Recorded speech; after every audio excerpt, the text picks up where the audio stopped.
हाँ जी, सत्कारयोग पंजाबियों, सब तो पहला तो प्यार भरी सत श्री अकाल।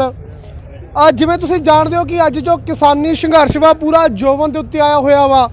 इस तरह ही साडे पुरखे संघर्ष लड़ते रहे।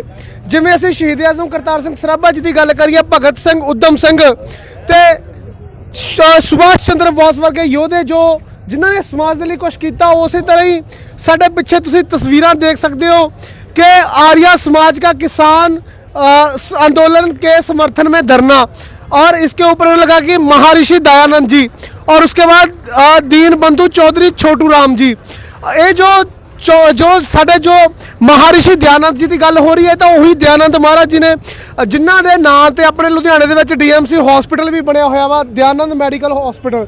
सो आओ आप गलबात करते हैं। अज साडे नाल बहुत ही वड्डियां शख्सियतां हरियाणे दियां, जिन्हां नूं थंम कहा जाता हरियाणे दी, वो साडे नाल मौजूद ने। आपां उन्हां नाल गलबात करांगे। नाल ही साडे पंजाब तो भी बाई बैठे ने, आपां उन्हां नाल भी जो मौजूदा दे हालात ने उन्हां दे उत्ते गलबात करांगे। सो सब तो पहले आइए जी कि राम जी। जी नमस्कार जी। और सेहत बढ़िया जी? हाँ बिल्कुल, बहुत अच्छा। सर, जैसे भी हम मतलब जो आज पंजाब और हरियाणा एक हो गया, 86 लोगों ने अपना लाहा लेने के लिए इसके बीच में सरहदें खींच दी, और ये जो आज दोनों भाई इकट्ठे हुए हैं, इस पर आप क्या बोलना चाहोगे? देखो, ये एक बहुत बड़ा ऐतिहासिक एक तरह से काम हुआ है कि पंजाब जो हरियाणा का एक तरह से पहले प्रमुख रूप से प्रांत था, हरियाणा पंजाब एक थे। 1966 में दोनों अलग अलग हुए। पंजाब बड़ा प्रांत है, बड़ा भाई है, हरियाणा छोटा प्रांत है, छोटा भाई है। तो इसके बीच में जो राजनीतिक शोशेबाजी और राजनीतिक ढंग से लोगों ने दोनों प्रांतों की जनता को, वहाँ के किसानों को भी, यहाँ के किसानों को भी और नागरिकों को भी कुछ ऐसी बातें उठाकर जो अलगाव इनका बना के रखा था, ये एक ऐसा आंदोलन आया है जिसमें बहुत ही ज़्यादा घनिष्ठता से, बहुत ज़्यादा गहराई से दोनों प्रांतों के जो किसान हैं विशेष रूप से, और किसान के साथ मजदूर भी हैं और दूसरे लोग भी हैं, वे सब जिस तरह से यहाँ पर घुल मिलकर यहाँ रह रहे हैं इस आंदोलन में, पिछले 2 महीने से मैं देख रहा हूँ, ये बड़ी अद्भुत बात है।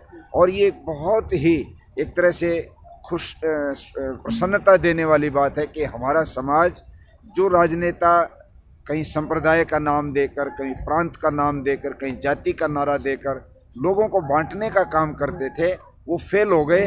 और किसानों ने अपने आप अब ऐसा संगठन खड़ा करके दिखा दिया है जहां इन बातों का कोई महत्व नहीं है।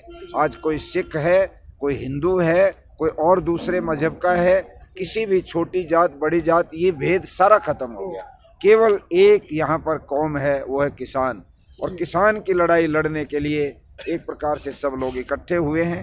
ये बहुत बड़ी सौभाग्य की बात है, और इसको हम बहुत अच्छे तरीके से देखते हैं कि भविष्य जो है हमारे इन प्रांतों का, इन्हीं पूरे देश का बहुत अच्छा बनेगा, जहां ये सारे भेदभाव मिटेंगे, सब भाई प्यार प्रेम से अपने काम को आगे बढ़ाएंगे, देश को आगे बढ़ाएंगे। इसलिए इनका जो संगठन बनना है, एकता होनी है, ये बहुत ही अच्छी बात है जी। जिमें कि होर भी जिमें असी गल्लां करिए, साडे जो इन्होंने दस्सिया कि पंजाब ते हरियाणे दे विच एक 86 लाहा लैण दे लई, चाहे वो SYL की गल कर लीए आपां कि पिछले दिनी भी जदों किसान संघर्ष सड़कों के उत्ते सीगा, दिल्ली के उत्ते सीगा सर, उस टाइम भी क्या हुआ कि जैसे पूरे किसान आंदोलन में हरियाणा, पूरा पंजाब लगा लीजिए, UP लगा लीजिए, वो सारे जो लोग थे वो अपना शांतिपूर्वक अपना प्रदर्शन कर रहे थे, जो कि आधिकारिक है हमारा संविधानिक।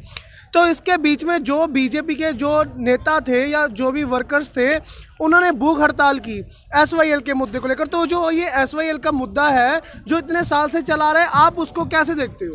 देखो, SYL का मुद्दा दोनों प्रांतों के बीच में जो पानी का एक सवाल है, उसको लेकर के बहुत पहले से चलता रहा है, किंतु वो सुप्रीम कोर्ट में मैटर है।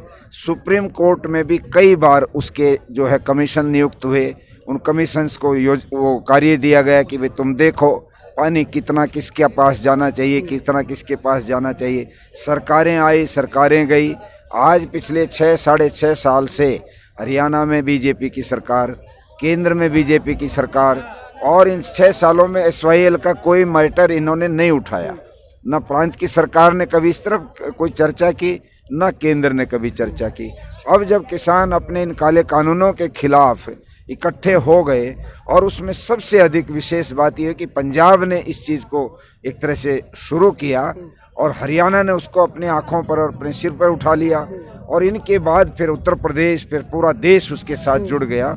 तो सरकार को लगा कि अब हमारी ज़मीन खिसकने लगी है, अब हरियाणा के लोगों को कैसे भटकाया जाए, बरगलाया जाए। उन्होंने उठा करके वही पुराना राग जो SYL का था वो उठाया, यहाँ जिला स्तर पर उपवास रख दिया। लोगों ने जाके पूछा क्या इस उपवास से, आज तुमने रोटी सुबह खा के आके बैठ गए, नाम उपवास का दे रहे हो, सुबह भरपेट खाना खा के आए हो और 2 बजे जाके घर खा लोगे, ये उपवास है कि ढोंग है? तो वो जवाब नहीं दे रहे थे। तब उन्होंने पूछा था क्या पानी मिलेगा आज, तो कोई जवाब नहीं था। नहीं, हम तो पानी के लिए आवाज़ उठा रहे हैं। हरियाणा के लोगों को कह रहे हैं कि जब तुम पंजाब के लोगों का इतना साथ दे रहे हो तो तुम अपना पानी भी मांग लो।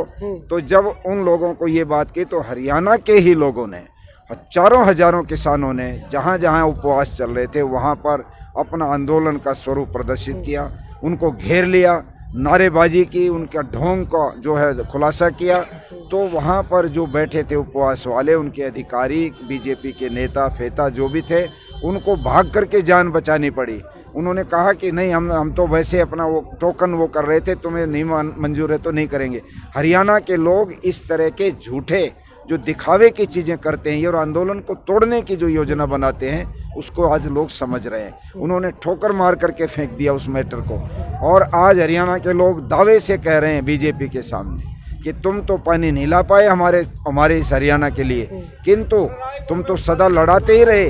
आज पंजाब के भाइयों से हमने इतना अपना रिश्ता बना लिया है, प्यार प्रेम का, इतना हमने उनको सम्मान दिया, वो हमको सम्मान दे रहे हैं। हम इकट्ठे बैठ करके खा रहे हैं, इकट्ठे बैठ के लड़ रहे हैं। तो अब जब बड़े भाई से हम प्रार्थना करेंगे तो वो हमको पानी देंगे, तुम नहीं दे सकते, तुम्हारी सरकारें फेल हैं। इसलिए हरियाणा के लोग उनके इस झांसे में कतई नहीं आने को तैयार हैं। वो पंजाब के किसानों के साथ हैं और उन पे पूरा विश्वास करके, और क्योंकि ये केवल पंजाब का सवाल नहीं है, हरियाणा के किसान भी उतने बर्बादी की तरफ जाएंगे इन कानूनों से, राजस्थान के भी, उत्तर प्रदेश और उत्तराखंड के भी, और पूरे देश के किसान इन कानूनों से प्रभावित होने वाले हैं। इसलिए हरियाणा वाले इस बात को जानते हैं और वो समझ गए थे कि भारतीय जनता पार्टी की सरकार और उसकी पार्टी इन सारे इस मुख्य जो मुद्दा है इससे भटका कर हमको इस SYL के जाल में फंसाना चाहते हैं और कमज़ोर करना चाहते हैं। इस बात को पंजाब के लोगों के खिलाफ हमारे मन में नफरत भरना चाहते हैं। हम इनके इस षड्यंत्र में नहीं आएंगे, और लोगों ने उनको पूरी तरह से सिरे से नकार दिया। नतीजा ये निकला, आज बीजेपी के राष्ट्रीय नेताओं ने हरियाणा के नेताओं को, मुख्यमंत्री तक को कह दिया कोई पब्लिक मीटिंग मत करो, कहीं किसी जगह मत जाओ, घरों में बैठ जाओ और पुलिस के पहरे लगा दो MLA MPओं के घरों पर, क्योंकि आज पूरे की पूरी जनता तुम्हारे खिलाफ खड़ी हुई है। इसलिए भाई हरियाणा वालों ने तो इस SYL वगैरह सब मैटर को पीछे रख दिया है कि आज ये मैटर नहीं है हमारे लिए।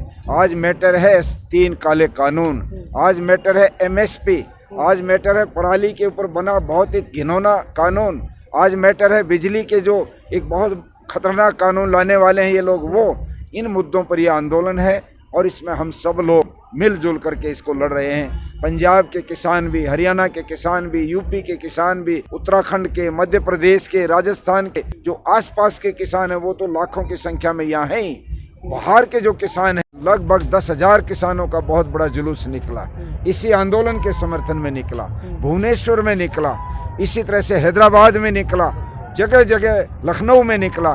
सब जगह सब प्रांतों के किसान इस आंदोलन के साथ अपने आप को जोड़ रहे हैं। ना यहाँ किसी के शोशेबाजी चलेगी, ना दुष्प्रचार टिकेगा, ना इस तरह के जो फूट डालने की योजनाएं वो चलेंगी। चाहे कोई SYL का कोई एक इस तरह का संवेदनशील मैटर लेकर के आए, चाहे कोई और मैटर लेके आए, चाहे कोई इनको खालिस्तानी, कोई पाकिस्तानी, कोई चीन के किसी भी तरीके से बदनाम करे, अब लोग इनके झांसे में आने वाले नहीं हैं। इनके जो राष्ट्रीय मीडिया हैं जिनको इन्होंने पैसे से खरीद लिया है, सारे बड़े बड़े सरमाएदारों ने चैनल वालों को पैसा दे दिया और वो भाषा बोल रहे हैं जो सरकार चाहती है। सारे इन किसानों के इन बिलों के हक में बोल रहे हैं।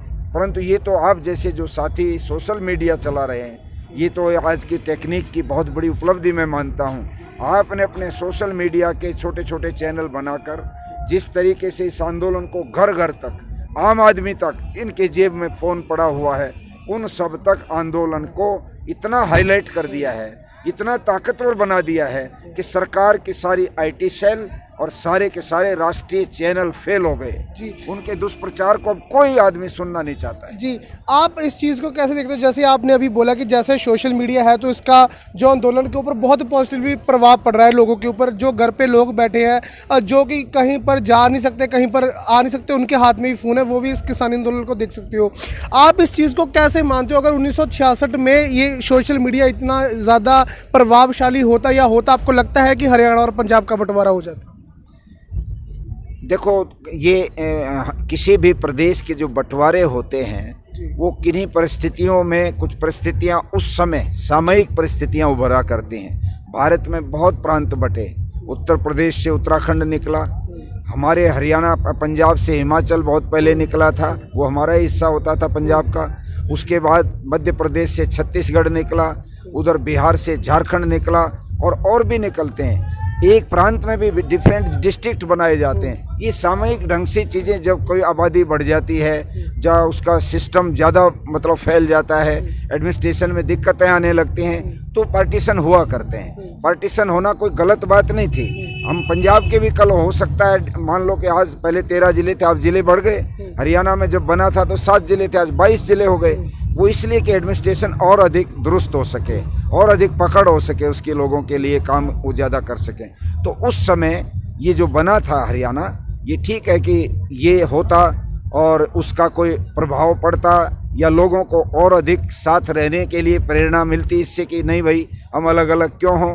किंतु भारतीय समाज में एक, जिसको कहते हैं ना यूनिट सिस्टम, परिवार जो है वो जो सामूहिक परिवार हुआ करते थे, जिनमें 50-50 सदस्य एक परिवार में होते थे, उनकी डिफरेंट यूनिट बनती ही बनती हैं। एक 4 भाई हैं, चारों के घर कुछ समय के बाद अलग अलग बनते ही हैं। सब अपने अपने घरों में बंटवारा कर लेते हैं, ज़मीनें बढ़ जाती हैं, मकान बढ़ जाते हैं, सब अपना अपना अलग इनकम करते हैं। किंतु उस बंटवारे के पीछे जहर घोला जाए, वैसे जाए कि ये तुम्हारे दुश्मन हैं, ये तुम्हारे दुश्मन हैं, तुमको इन्होंने लूट लिया। वो जो दुष्प्रचार करने वाले लोग होते हैं वो होते हैं समाज के वंचक, वो होते हैं समाज को तोड़ने वाले। इसलिए मैं ये मानता हूँ सोशल मीडिया या कोई भी मीडिया जिसके साथ लोग जुड़े रहते हैं, उसकी भूमिका तो बहुत महत्वपूर्ण होती ही होती है, हर मुद्दे पर होती है। उसको वो डाइवर्ट भी कर सकते हैं और उसको पॉजिटिव रूप भी दे सकते हैं।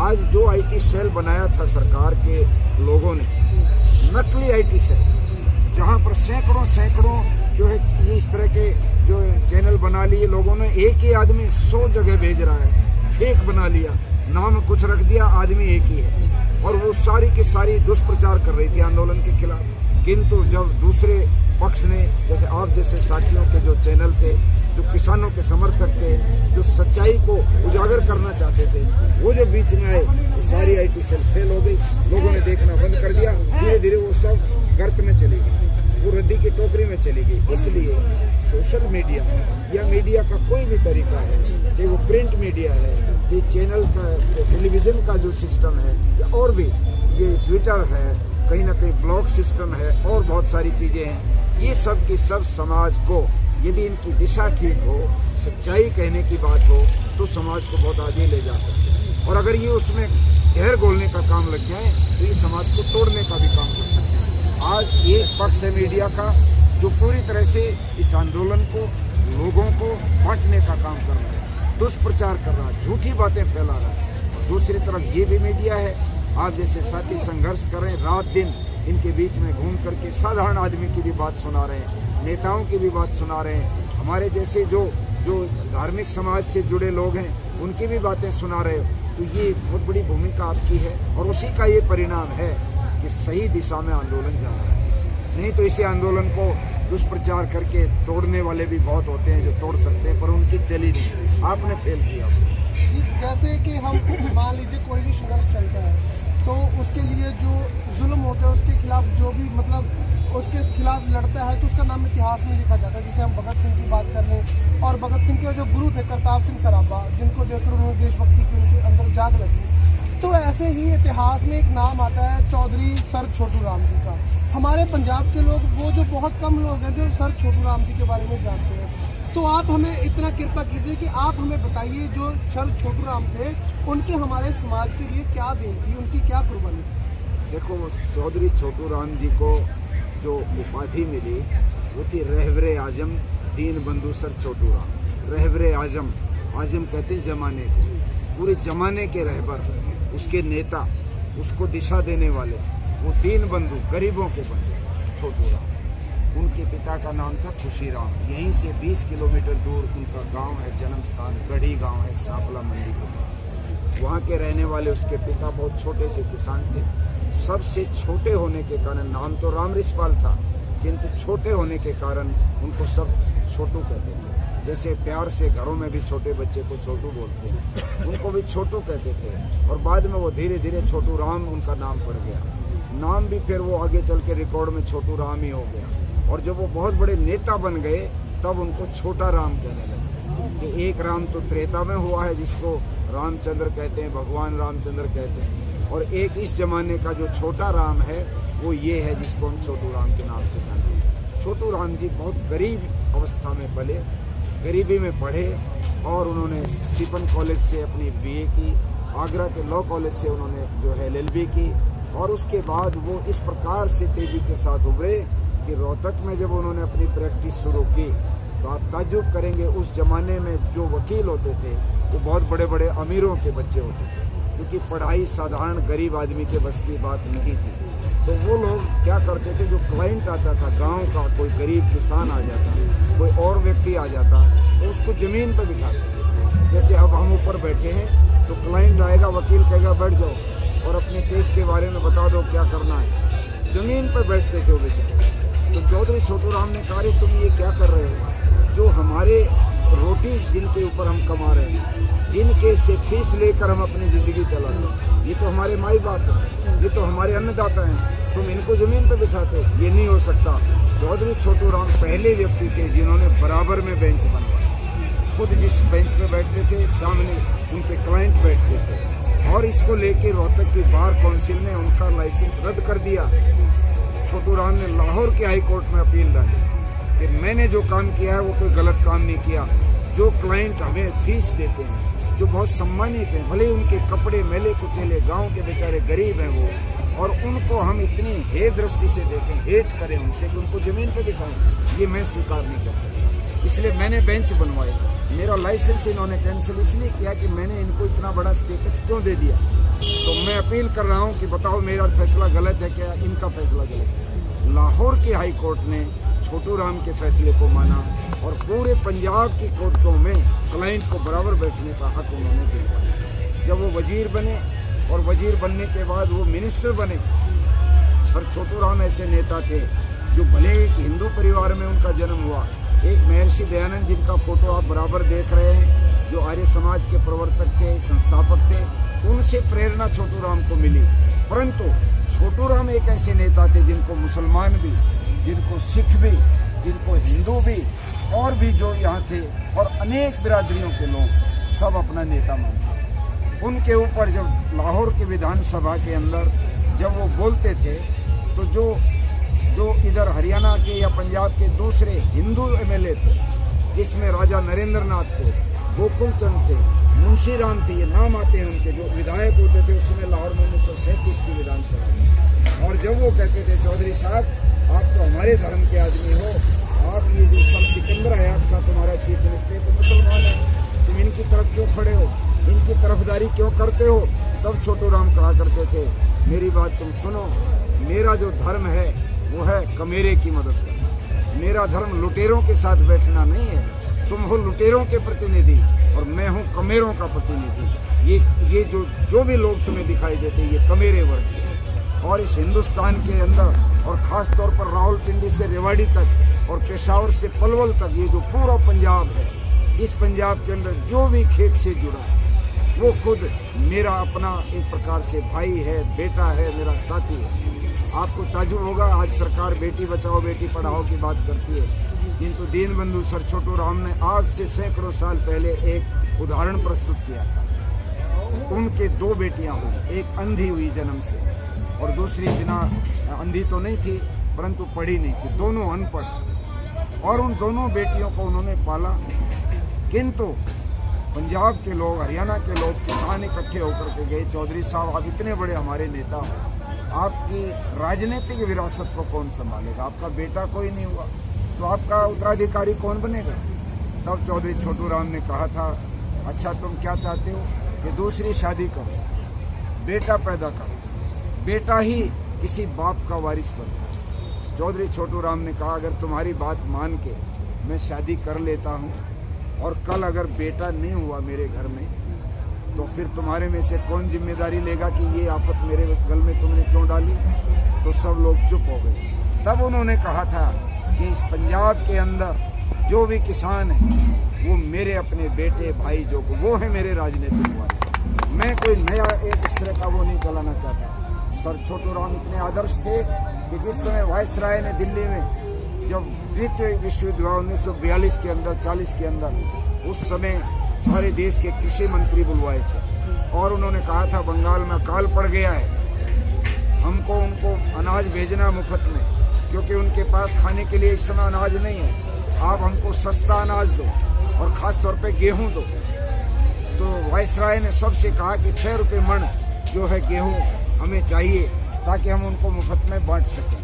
तो सारे देश के जितने कृषि मंत्री आए थे सब ने कह दिया हाँ हम दे देंगे, हम दे देंगे। किंतु जब चौधरी छोटू राम से पूछा, आप बताइए मिस्टर छोटू राम, आपकी सरकार की तरफ से क्या सहयोग होगा?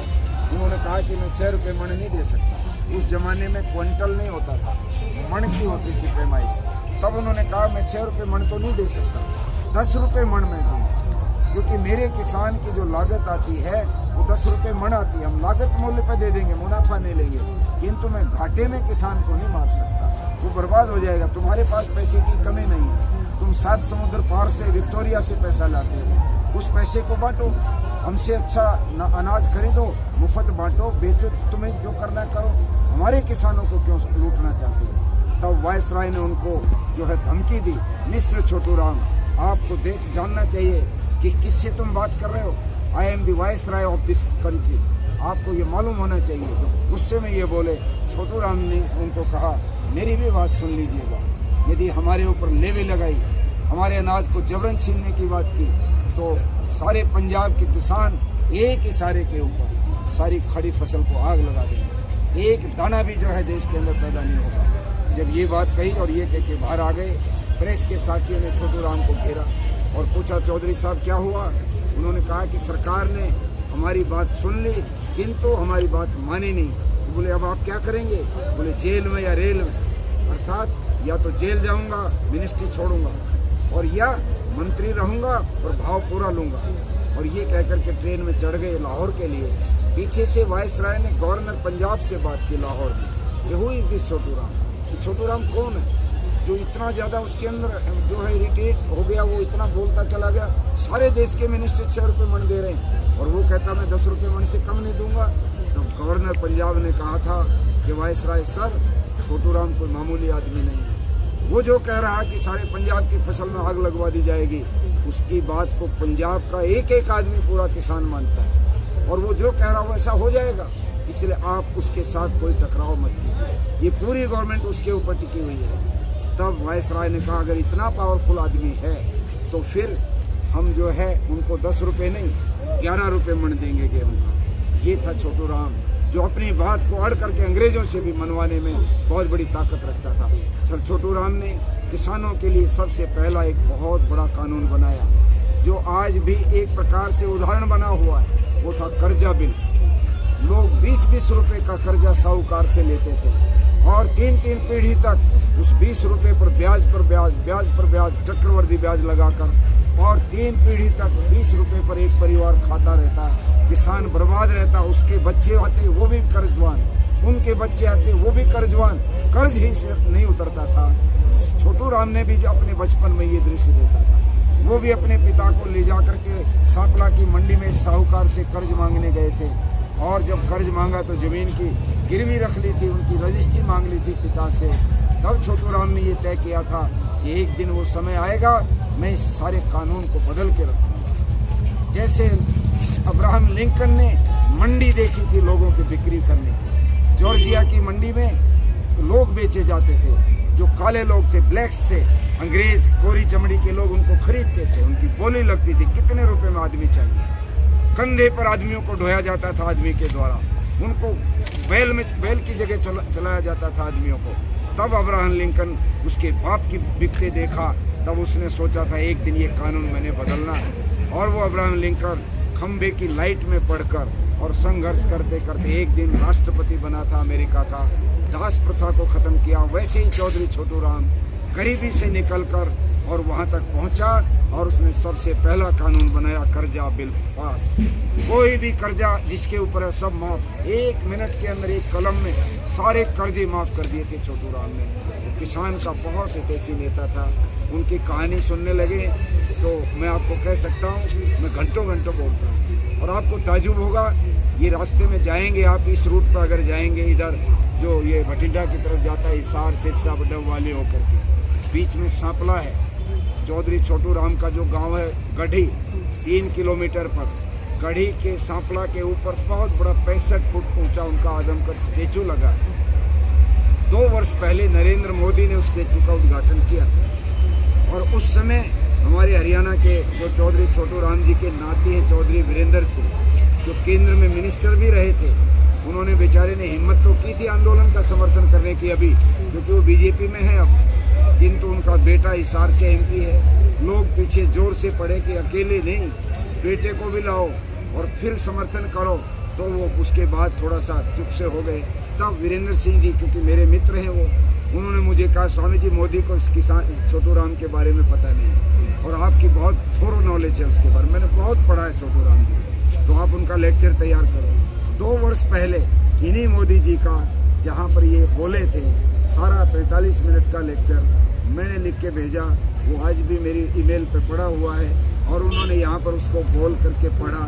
छोटू राम जी का जितना बताया जा सकता उतना कम है। बहुत घटनाएं उनकी और जो आज के नौजवानों के लिए बहुत आवश्यक है। अगर किसानों को मजबूत करना है, वो कहा करते थे कि जाति और मजहब हमारे सबसे बड़े शत्रु हैं, इनको कभी भी बीच में नहीं आने देना चाहिए। हम एक कौम है, किसान किसान और किसान जब इकट्ठा हो जाता है, मजहब और धर्म तो अलग अलग चीज़ें, जिसको जैसा पसंद है वो कर सकता है, उसका अपना फॉलो करो। किंतु जहाँ आर्थिक मुद्दे होते हैं उस पर हमारी कौम एक, कमेरा एक, लुटेरा दूसरा। लुटेरे वो हैं जो हमारे ऊपर गंदे कानून बनाते हैं, लूटते हैं। तो छोटू राम जी की बड़ी लंबी हिस्ट्री है और आपने जो है, उन्होंने तो एक बहुत बड़ी बात कही थी जो आज सही मायने में चरितार्थ हो रही है। वो कहते थे, किसान मेरी 2 बात मान ले, बोलना ले सीख और दुश्मन पहचान। किसान ने सही मायने में आज दुश्मन पहचाना और वो पहचान करके लड़ाई लड़ रहा है। नमस्कार। ਸੋ ਇਹ ਸਨ ਕਿ ਜਿਵੇਂ ਆਪਾਂ ਕਹਿ ਦਈਏ ਕਿ ਗੈਲ ਰੌਦੇ ਦੀਆਂ ਲਾਈਨਾਂ ਨੇ। ਸਾਡੇ ਪੰਜਾਬੀ ਜਿੰਨੇ ਬਜ਼ੁਰਗ ਇੱਥੇ ਖੜੇ ਹੋਣਗੇ ਸ਼ਾਇਦ ਉਹਨਾਂ ਨੂੰ ਲਾਈਨਾਂ ਯਾਦ ਹੋਣਗੀਆਂ ਕਿ ਗੈਲ ਰੌਦਿਆਂ ਹਜ਼ਾਰਾਂ ਅੱਗੇ ਇਕੱਲੇ ਜਿਹੜੇ ਖੜੇ ਨੇ, ਇਤਿਹਾਸ ਵਿੱਚ ਕੋਕੇ ਉਹਨਾਂ ਬੰਦਿਆਂ ਨੇ ਜੜੇ ਨੇ। ਸੋ ਇਹ ਜੋ ਸਰ ਛੋਟੂ ਰਾਮ ਦੀ ਗੱਲ ਸੀਗੀ, ਉਹ ਸਰ ਛੋਟੂ ਰਾਮ ਹੋਇਆ ਜਿਨ੍ਹਾਂ ਨੇ ਲੋਕਾਂ ਦੀ ਸੇਵਾ ਦੇ ਵਿੱਚ ਸਾਰੀ ਆਪਣੀ ਜ਼ਿੰਦਗੀ ਕੱਢਦੀ, ਸਮਾਜ ਨੂੰ ਉੱਚਾ ਚੱਕਣ ਦੇ ਲਈ ਪਿਛੜੇ ਹੋਏ ਜਾਂ ਫਿਰ ਆਪਾਂ ਕਹਿ ਦਈਏ ਦੱਬੇ ਕੁਚਲੇ ਲੋਕਾਂ ਦੀ ਆਵਾਜ਼ ਬੁਲੰਦ ਕਰਨ ਵਾਲੇ ਸਰ ਛੋਟੂ ਰਾਮ, ਜਿਨ੍ਹਾਂ ਦਾ ਨਾਮ ਵੀ ਰਹਿੰਦੀ ਦੁਨੀਆ ਥਾਈ ਰਹੂਗਾ। ਬਾਕੀ ਜੋ ਸ਼ਹੀਦ ਨੇ ਉਹਨਾਂ ਦੇ ਨਾਲ ਨਾਲ ਇਹਨਾਂ ਦੀ ਜੋ ਕਿਰਿਆ ਉਹ ਸੀਗਾ ਉਹ ਵੀ ਬੜਾ ਬਰੀਕੀ ਦੇ ਨਾਲ ਲੋਕਾਂ ਨੂੰ ਸਮਝਿਆ ਜਾਊਗਾ। ਪਰ ਅਸੀਂ ਫਿਰ ਬੇਨਤੀ ਕਰਦੇ ਹਾਂ ਕਿ ਅੱਜ ਮੌਕਾ ਵਾ, ਜਿਵੇਂ ਸਰ ਛੋਟੂ ਰਾਮ ਨੇ ਕਿਹਾ ਸੀ ਕਿ ਇੱਕ ਤਾਂ ਕਿਸਾਨ ਨੂੰ ਬੋਲਣਾ ਆ ਜਾਵੇ, ਦੂਸਰਾ ਇਹਨਾਂ ਨੂੰ ਸੰਘਰਸ਼ ਕਰਨਾ ਆ ਜਾਵੇ। ਸੋ ਉਹਨਾਂ ਦੀਆਂ ਅੱਜ ਕਹਿਣੀਆਂ ਉੱਤੇ ਪੂਰੇ ਉਤਰੇ ਨੇ ਕਿਸਾਨ। ਤਾਂ ਜੋ ਤੁਸੀਂ ਦੇਖ ਸਕਦੇ ਹੋ 26 ਜਨਵਰੀ ਦਾ ਦਿਨ ਵਾ, ਵਿਸ਼ਾਲ ਰੂਪ ਦੇ ਵਿੱਚ ਗਣਤੰਤਰ ਪਰੇਡ ਚੱਲ ਰਿਹਾ ਵਾ ਜੀ। ਸੋ ਇਹ ਅਸੀਂ ਬਹੁਤ ਬਹੁਤ ਧੰਨਵਾਦ ਕਰਦੇ ਇਹਨਾਂ ਦਾ, ਸਾਰੀ ਟੀਮ ਦਾ, ਜਿਨ੍ਹਾਂ ਨੇ ਸਾਨੂੰ ਟਾਈਮ ਦਿੱਤਾ ਜੀ। ਬਾਕੀ ਹੋਰ ਵੀ ਵੀਡੀਓ ਲੈ ਕੇ ਆਉਂਦੇ ਰਵਾਂਗੇ ਤੇ ਤੁਸੀਂ ਪੇਜ ਦੇ ਨਾਲ ਜਰੂਰ ਬਣੇ ਰਹੋ ਜੀ। ਸਾਡੇ 2 ਪੇਜ ਨੇ ਫੇਸਬੁੱਕ ਉੱਤੇ, ਇੱਕ ਤਾਂ ਹੈਗਾ ਵਾ ਸੁਖਵਿੰਦਰ ਸਿੰਘ ਹਲਵਾਰਾ, ਇੱਕ ਬ੍ਰਾਈਟ ਫਿਊਚਰ ਵਾਲਾ ਯਾਰ। ਸੋ ਇਹ ਪੇਜਾਂ ਦੇ ਨਾਲ ਜਰੂਰ ਬਣੇ ਰਹੋ ਤੇ ਲੇਟੈਸਟ ਅਪਡੇਟ ਇਹ ਪੇਜਾਂ ਤੇ ਆਉਂਦੀਆਂ ਰਹਿਣਗੀਆਂ। ਬਹੁਤ ਬਹੁਤ ਧੰਨਵਾਦ ਜੀ।